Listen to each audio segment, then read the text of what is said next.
I gave you the example of Joe out front.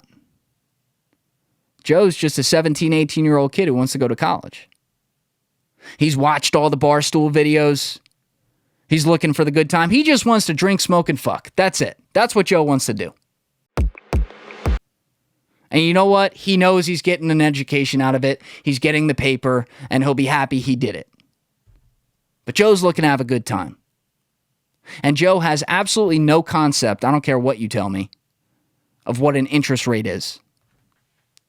He has no concept of what $125,000 or $150,000 or whatever it is means for his future. He has no concept of his earnability with whatever major he gets and whatever job he gets out of it after college, and how that's going to affect how he makes life decisions to figure out how the fuck to pay his debt.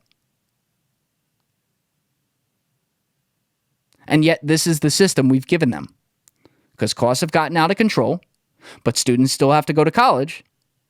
So if we can't stop the cost of college, let's just send them to college and give them debt for now, and they'll figure it out later.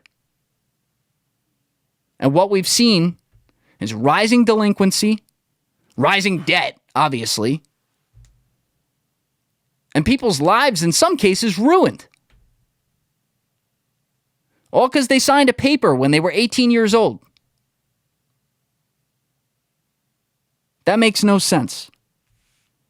Now, I read a quote from the CEO of Cengage, which is literally like a textbook company.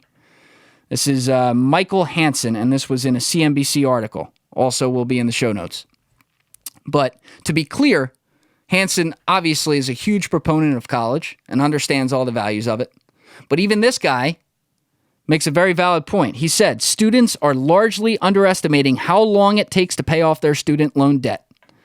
This means they're probably not prepared for the life choices they'll have to make, like putting off buying a house or starting a family. These are facts, man. You're not thinking about what that number is going to be after you walk across the stage and the real responsibility sets in. And by the way, according to Kantrowitz again, 60% of student debt is held by women. And I point that out because Hansen there just explained one of the considerations is, when am I going to start a family? You don't really feel good about starting a family when, say, you're carrying 30 grand of debt at age 29.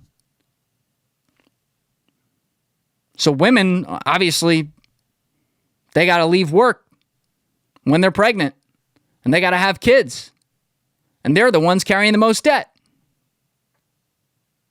This is having downstream effects on our ability as a country to continue to procreate.